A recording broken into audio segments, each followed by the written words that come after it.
Hello नमस्कार, तुम्हा सर्वांचं स्वागत आहे अस्मिताज क्रिएशनमध्ये। आजच्या नवीन दिवसाची नवीन सुरुवात। आज भेटतोय आपण एका नवीन व्हिडिओमध्ये। आजचा व्हिडिओ अतिशय सुंदर आहे, स्किप न करता पूर्णपणे बघा। चला तर मग बघूया आपण काय आहे ते।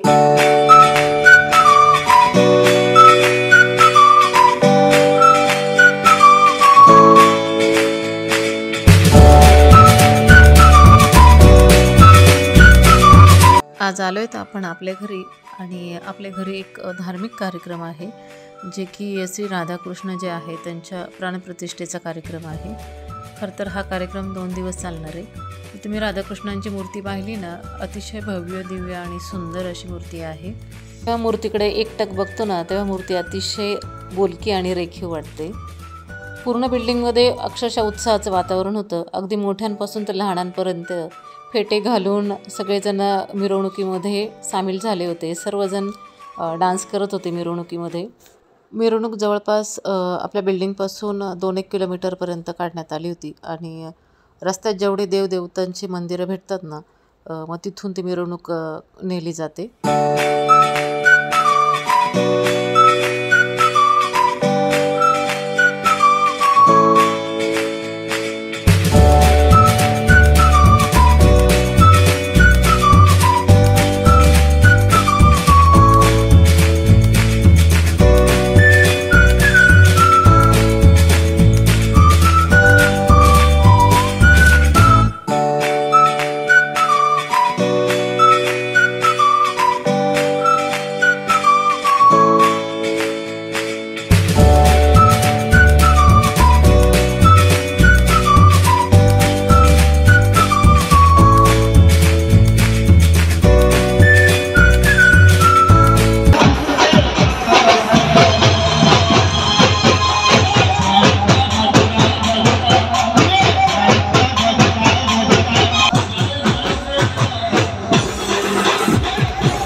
मिरवणुकीमध्ये आम्ही सर्वांनी खूप एन्जॉय केला।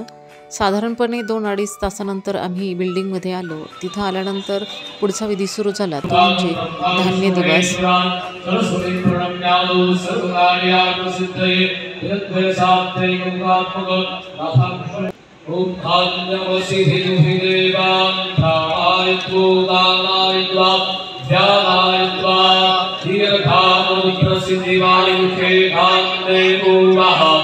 सविता हिरण्यपाणिः प्रतिगमनात्मचरे नभानिना चक्षुखेत्वा वहीनां